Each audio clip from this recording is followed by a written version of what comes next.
اللہ رب العالمین نے انسان کو جو زندگی عطا کیا ہے،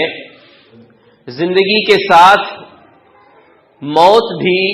اللہ رب العالمین نے لکھ دیا ہے۔ انسان کی پیدائش کے پہلے اس کی موت لکھ دی جاتی ہے کہ کتنے دن کتنے سال یہ دنیا میں زندگی گزارے گا۔ لیکن اللہ رب العالمین کی ایک منشا اور اللہ رب العالمین کی ایک چاہت یہ ہے کہ جب تک انسان دنیا میں رہے تو وہ محفوظ رہے، امن و امان کے ساتھ رہے اور دوسروں کو بھی امن میں خلل نہ کرے، دوسروں کو بھی سکون سے رہنے دے۔ یعنی ایک پہلو زندگی کا یہ ہے کہ زندگی کے ساتھ موت ہے، لیکن دوسرا پہلو یہ ہے کہ جب تک انسان زندہ رہے تو اس کی زندگی محفوظ رہے، وہ امن و امان اور سلامتی کے ساتھ، شانتی کے ساتھ زندگی گزارے۔ اور اگر کوئی انسان کسی کو تکلیف پہنچاتا ہے یا اس حد تک تکلیف پہنچا دے کہ کسی کی جان لے لے، تو اللہ رب العالمین نے اس کو بہت بڑا جرم قرار دیتے ہوئے فرمایا، من قتل نفسا بغیر نفس فکأنما قتل الناس جميعا ومن احیاها فکأنما احیا الناس جميعا، کہ جو انسان بغیر کسی غلطی کے، بغیر کسی قصاص کے کسی کو قتل کر دیتا ہے، اس نے اتنا بڑا جرم کیا ہے گویا کہ اس نے پوری انسانیت کو قتل کر دیا، اور جس نے ایک جان کو بچا لیا گویا کہ اس نے پوری انسانیت کی حفاظت کیا ہے۔ اور یہ جس کی جان لی گئی ہے، اگر جان بوجھ کر کسی مومن کو قتل کیا جائے، ایمان والے کو قتل کیا جائے، تو اللہ رب العالمین نے قرآن میں اس کی وعید بیان کرتے ہوئے فرمایا، وَمَن يَقْتُلْ مُؤْمِنًا مُتَعَمِّدًا فَجَزَاؤُهُ جَهَنَّمَ خَالِدًا فِيهَا وَغَضِبَ اللَّهُ عَلَيْهِ وَلَعَنَهُ وَأَعَدَّ لَهُ عَذَابًا عَظِيمًا۔ 5 چیزیں اللہ نے فرمایا کہ اگر کوئی جان بوجھ کر کسی مومن کی جان لے لیتا ہے تو ایسا انسان، اس کا ٹھکانہ جہنم ہے، وہ جہنم میں ہمیشہ رہے گا، اس پر اللہ ناراض ہوگا، اللہ نے اس پر لعنت بھی کی ہے، اور ایسے انسان کے لیے اللہ نے بہت بڑا عذاب تیار کر رکھا ہے۔ یعنی اللہ تبارک و تعالی جو زندگی کے ساتھ موت لکھا ہے، اس کی مرضی یہ ہے کہ جب تک انسان دنیا میں رہے تو وہ امن و امان میں حفاظت کے ساتھ رہے، اور جس انسان کو یہ امن سکون کی زندگی مل جائے وہ بڑا قسمت والا ہے۔ قرآن کریم کی ایک آیت ابھی آپ کے سامنے تلاوت کی گئی ہے جو حقیقت میں ابراہیم علیہ السلام کی دعا ہے۔ ابراہیم علیہ السلام کی بہت سی دعائیں اللہ نے قرآن میں ذکر کیا ہے، خاص طور سے 2 مقام پر، ایک سورہ بقرہ میں اور دوسرا سورہ ابراہیم میں۔ ابراہیم علیہ السلام کی جو دعائیں اللہ رب العالمین نے ذکر کیا ہے، دونوں جگہ بہت سی دعائیں ہیں، لیکن دونوں جگہ جو سب سے پہلی دعا اللہ نے ذکر کیا، یا دونوں موقعوں پر ابراہیم علیہ السلام کی جو دعائیں ہیں ان میں پہلے نمبر پر ایک ہی دعا ہے۔ سورہ بقرہ میں اللہ رب العالمین نے فرمایا، وَإِذْ قَالَ إِبْرَاهِيمُ رَبِّ اجْعَلْ هَذَا بَلَدًا آمِنًا وَارْزُقْ أَهْلَهُ مِنَ الثَّمَرَاتِ مَنْ آمَنَ بِاللَّهِ وَالْيَوْمِ الْآخِرِ۔ اے اللہ، یہ مکہ میں ابراہیم علیہ السلام نے دعا کی، اپنے لیے دعائیں کی، اہل و عیال کے لیے دعا کی، اہل مکہ کے لیے دعا کی، لیکن سب سے پہلی دعا کر رہے کہ اے میرے رب، اس شہر مکہ کو امن والا بنا دے اور یہاں کے رہنے والوں کو پھلوں کی روزیاں دینا جو اللہ پر اور آخرت کے دن پر ایمان رکھتے ہیں۔ اور سورہ ابراہیم میں جو اللہ نے ذکر کیا دعائیں، وہاں پر اللہ نے فرمایا، وَإِذْ قَالَ إِبْرَاهِيمُ رَبِّ اجْعَلْ هَذَا الْبَلَدَ آمِنًا وَاجْنُبْنِي وَبَنِيَّ أَن نَّعْبُدَ الْأَصْنَامَ، اے میرے رب، اس شہر کو امن والا شہر بنا دے اور مجھ کو اور میری اولاد کو بتوں کی عبادت سے محفوظ رکھنا۔ یعنی امن کی دعا سب سے پہلے کی، اور اس کے بعد شرک سے محفوظ رکھنے کی، اپنے آپ کو بھی اور اپنے اہل و عیال، اپنی اولاد کے لیے بھی شرک سے محفوظ رہنے کی دعا کی۔ دونوں مقام پر ابراہیم علیہ السلام نے پہلے امن کی دعا کی ہے، یعنی انسان کو سکون رہے، چین رہے، کسی قسم کا خوف اور ڈر انسان کو نہ ہو، یہ انسان کے لیے پہلی نعمت ہے۔ جب تک انسان کو سکون نہیں رہے گا وہ نیکیاں کرنا اس کے لیے مشکل ہے، دیگر کام انجام دینا اس کے لیے مشکل ہے۔ ابراہیم علیہ السلام نے سب سے پہلی دعا امن کی دعا کی ہے۔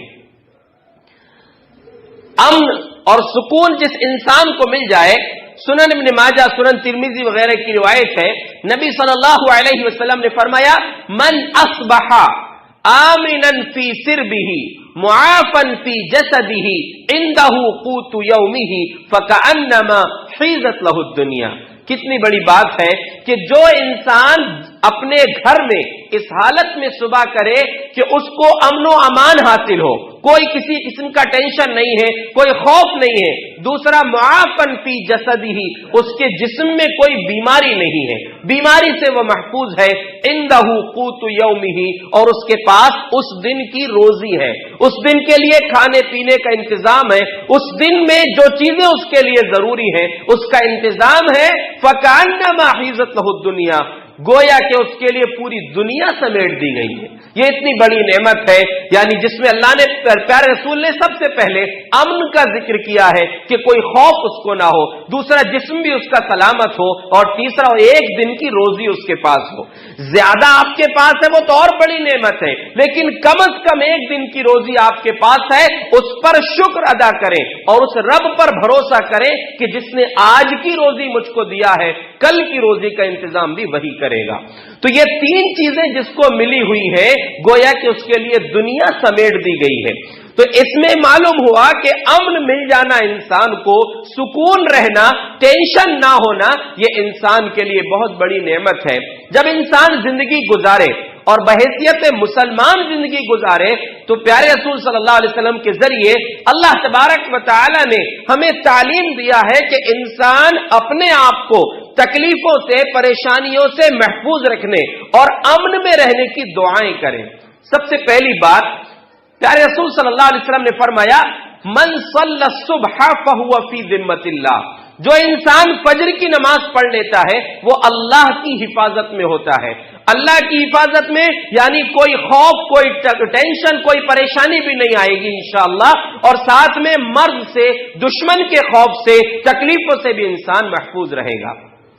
اسی طرح فجر کی نماز انسان نے ادا کر لیا، اس کے بعد دعاؤں کا بھی اہتمام اگر وہ کر لیتا ہے تو یہ بھی اس کے حق میں بہتر ہے۔ نبی صلی اللہ علیہ وسلم کی مشہور دعا بسم اللہ الذی لا یضر مع اسمہ شیء فی الارض ولا فی السماء وهو السمیع العلیم، یہ دعا جو 3 مرتبہ صبح پڑھ لے، 3 مرتبہ شام کو پڑھ لے، کوئی چیز اس کو تکلیف نہیں پہنچائے گی۔ اسی طرح اگر بائی چانس کبھی دشمن کا خوف ہو، دشمن کا خطرہ محسوس ہو تو اللہ کے رسول صلی اللہ علیہ وسلم کی یہ دعا تھی کہ اگر کسی کی طرف سے ڈر محسوس ہو کہ فلاں جماعت، فلاں گروہ، فلاں لشکر کچھ ہمارا بگاڑ سکتا ہے تو آپ دعا فرماتے تھے اللہم انا نجعلک فی نحورہم ونعوذ بک من شرورہم، اے اللہ ہم تجھ کو ان لوگوں کے مقابلے میں کرتے ہیں اور ان کے شر سے ہم تیری پناہ چاہتے ہیں کہ ہماری حفاظت فرمانا۔ اسی طرح اور بھی دعائیں ہیں، جیسا کہ ایک دعا ہے اعوذ بکلمات اللہ التامات من شر ما خلق، چھوٹی سی دعا ہے لیکن بہت کچھ اس میں مانگ لیا گیا۔ ایک صحابی رسول اللہ صلی اللہ علیہ وسلم کے پاس حاضر ہوئے اور عرض کیا کہ اللہ کے رسول لدغتنی البارحہ الاقرب، شام کو یا رات کو مجھ کو بچھو نے ڈس لیا اور اس وجہ سے بہت تکلیف مجھ کو رہی۔ تو پیارے نبی صلی اللہ علیہ وسلم نے فرمایا لو قلت حين امسيت اعوذ بكلمات الله التامات من شر ما خلق لم تضرك، کہ اگر تم نے شام کے وقت یہ دعا پڑھ لی ہوتی، یہ دعا کا تم نے اہتمام کیے ہوتے تو تم کو بچھو نہیں کاٹتا۔ یعنی اس سے معلوم ہوتا ہے کہ انسان جسمانی طور پر بھی کسی تکلیف سے اس دعا کے ذریعے محفوظ رہے گا یا ہر قسم کی پریشانی سے محفوظ رہے گا، امن میں ہوگا۔ اور ایک اور روایت صحیح مسلم کی ہے کہ حضرت خولہ بنت حکیمہ سلمیہ رضی اللہ عنہا فرماتی ہے کہ اللہ کے رسول صلی اللہ علیہ وسلم کو میں نے فرماتے ہوئے سنا ہے اذا نزل احدکم منزلا فلیقل اعوذ بکلمات اللہ التامات من شر ما خلق، کہ کہ جب بھی تم میں سے کوئی آدمی کسی جگہ جائے، سفر کیا آپ نے، کسی بھی مقصد سے آپ نے سفر کیا ہے، جب اس جگہ پر پہنچ جائیں جہاں آپ کو جانا ہے، جہاں آپ کا کام ہے، اگر وہاں پہنچ کر وہ انسان یہ دعا پڑھ لے، کون سی دعا؟ اعوذ بکلمات اللہ التامات من شر ما خلق لم یضرہ شیء حتی یرتحل من منزلہ، آپ نے گارنٹی کے ساتھ فرمایا یہ نبی کا فرمان ہے اور نبی کی زبان سے حق کے سوا کچھ نہیں نکلتا، کیونکہ وہ رب کی طرف سے وحی ہوتی ہے۔